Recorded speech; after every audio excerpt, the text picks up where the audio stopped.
원칙적으로는 지금 등기부 등본상의 소유자와 계약서를 작성한다든지 아니면 그 내용을 특약사항에 적시하는 것이 한 가지 방법이다. 이때 특약사항은 유효하다. 안녕하세요. 좌포의 부동산 경매 필살기 김종성입니다. 지난 시간에 이어서 오늘 또 계약서상의 특약에 대해서 한번 살펴보도록 하겠습니다. 지난번에 말씀드린 것처럼 집주인 A, 제가 집주인이고요. 제 집을 사고자 하는 사람이 B, 매수자죠. 그런데 매수자는 저하고 계약서를 체결하면서 전세를 맞춰서 잔금을 치르겠다, 그렇게 얘기를 했습니다. 그리고 마침 전세를 얻고자 하는 임차인이 나타났어요. 임차인 C. 그러면 임차인 C는 누구하고 계약서를 써야 될까요? 이 문제를 오늘 한번 살펴보도록 하겠습니다. 얼마 전에 회원 한 분으로부터 전화를 받았습니다. 그 회원이 하는 말이 뭐라고 하냐면, 지금 자기가 집을 가지고 있는데 이 집을 매도하기로 했다는 거예요. 그래서 B하고 매도 계약서를 쓰는데, 금방 말씀드린 것처럼 특약사항에 전세 맞춰서 전세자가 가지고 있는 돈으로 잔금을 치르기로 그렇게 약속을 했다고 합니다. 그런데 마침 전세를 얻고자 하는 사람도 나타났어요. 그래서 이제 부동산에서는 얘기가, 전세 얻는 사람이 지금 명의자가 A인 나이기 때문에 전세 계약을 나하고 해야 된다. 그렇게 하고 나는, 아니 C는 그 계약서를 가지고 전세 대출을 받아야 된다. 그렇게 얘기를 한다는 거예요. 다시 말해서 나는 집을 팔아버리기로 이제 결정을 한 건데, 이제 조금 있으면 집주인은 B인데, 지금 내가 집주인이지만 조금 있다가는 집주인이 아니고, 그렇게 하는데 더군다나 내 이름으로 된 계약서를 가지고 전세 대출을 받는다? 큰 부담이 온 거예요. 그래서 어떻게 했으면 좋겠느냐 저한테, 그리고 이것이 맞는 얘기냐 그렇게 얘기합니다. 결론을 얘기하자면요, 전세 대출은 저하고 아니고 B하고 C만 체결해도 돼요. 다만 첨부 서류에 특약사항에 저 A와 B가 계약했었던 그 사실을 직시하고, 그 다음에 그 계약서를 첨부하면 비록 지금 명의자가 B가 아니고 A라 하더라도 그 계약은 유효합니다. 그런데 이렇게 했을 때 두 가지의 문제점이 발생을 해요. 첫 번째 문제점은요, 그렇게 작성된 계약서를 가지고 임차인 C가 전세 대출을 받으러 갈 때 은행에선 전세 대출을 해주지 않습니다. 왜 그러니? 등기부 등본을 열람하니까 지금 명의자는 A로 되어 있기 때문에 그래요. A로. 거기다 계약서 뭐 체결하고 그거 다 소용없습니다. 지금 당장 등기부 등본상에 나타난 계약자가 누구냐에 따라서 결정을 하는 거지. 왜 그러니? 계약이 파기될 수 있기 때문에 그렇습니다. 다시 한번 정리합니다. 지금 소유자 A, 그 다음에 이 집을 사고자 하는 B, 그 다음에 이 집에 세입자로 들어오고자 하는 C. C가 전세 계약을 할 때는 A와 하도 좋고요, B와 하도 좋고 다 유효합니다만, C가 전세자금 대출을 받는다고 했을 때는 B하고 전세 계약을 체결하면 안 된다. 그렇게 보면 되겠습니다. 두 번째 문제가 발생합니다. 만약에 B와 C가 전세 계약을 했다고, 그건 유효한다고 했잖아요.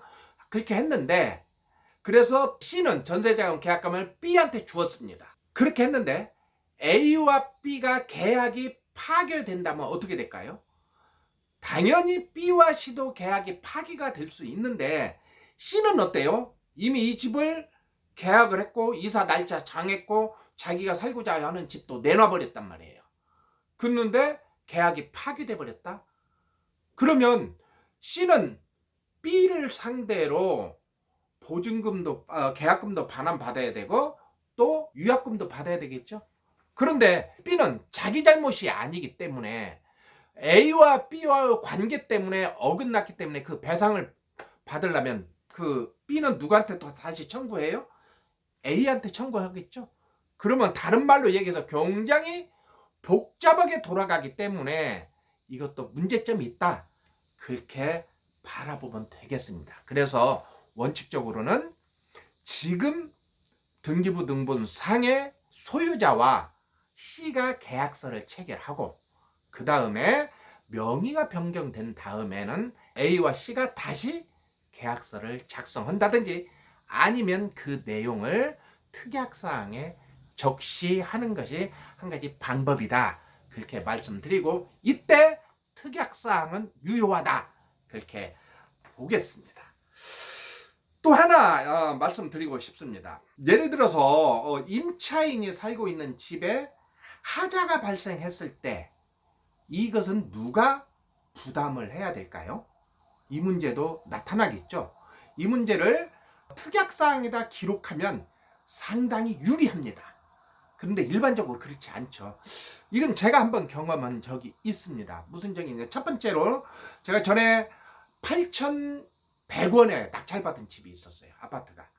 이 8,100원에 낙찰을 받았는데 이것을 1,000에 40에 임대를 놓았어요. 수익률이 상당히 좋죠.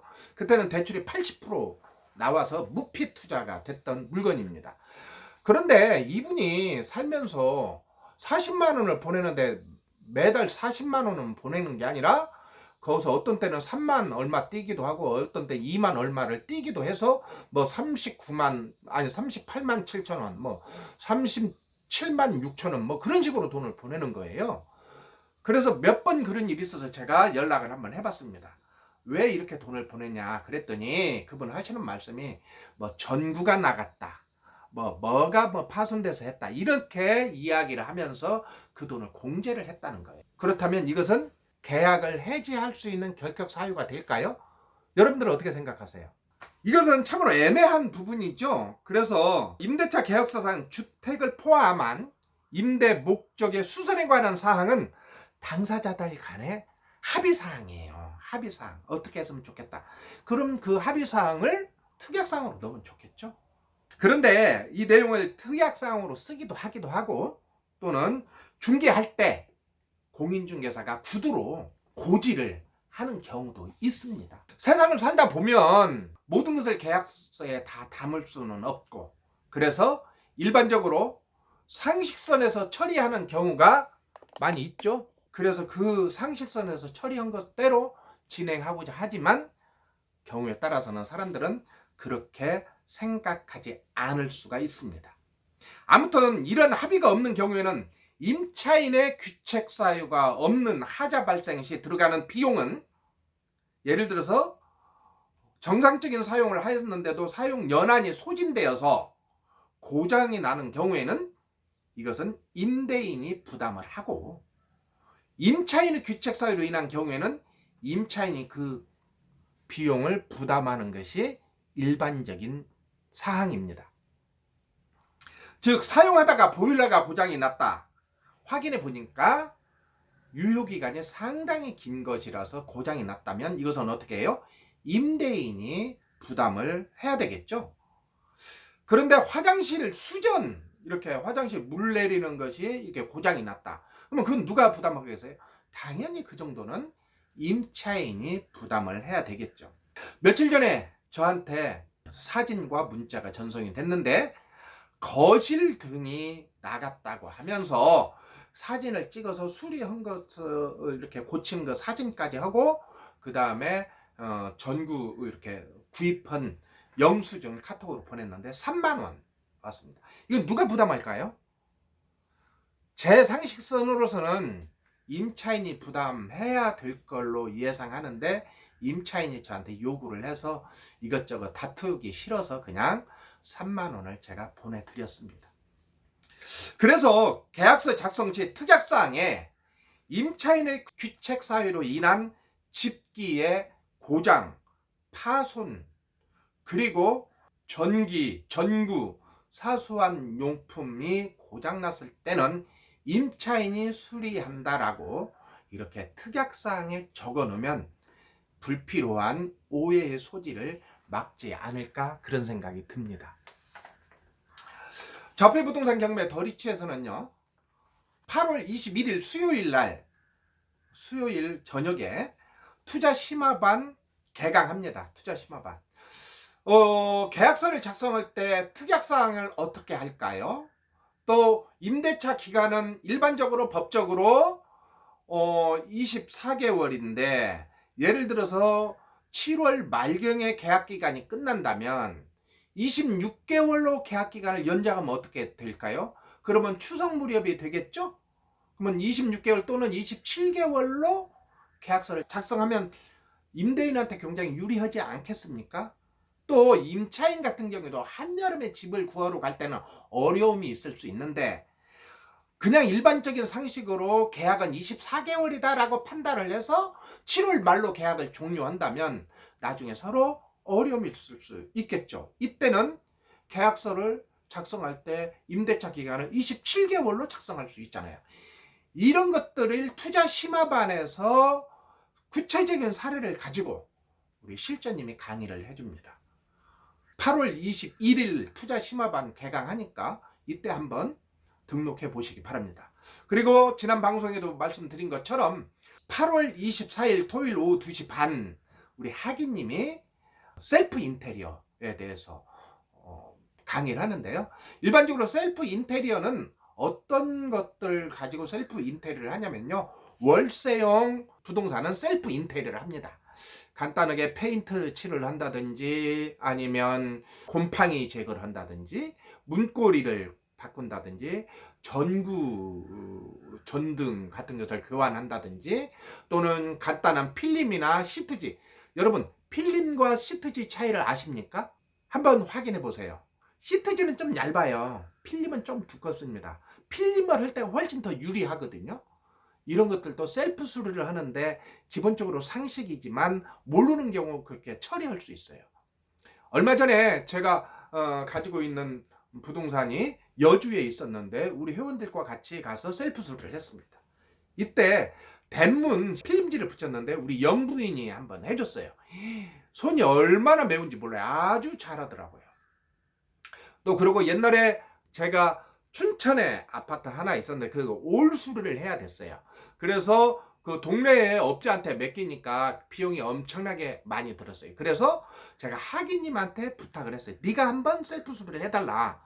그래서 뭐 화장실, 베란다, 뭐 타일로 그런 것까지 다 수리했는데 그것까지 셀프 수리를 할 수가 없잖아요. 수전도 다 바꾸고.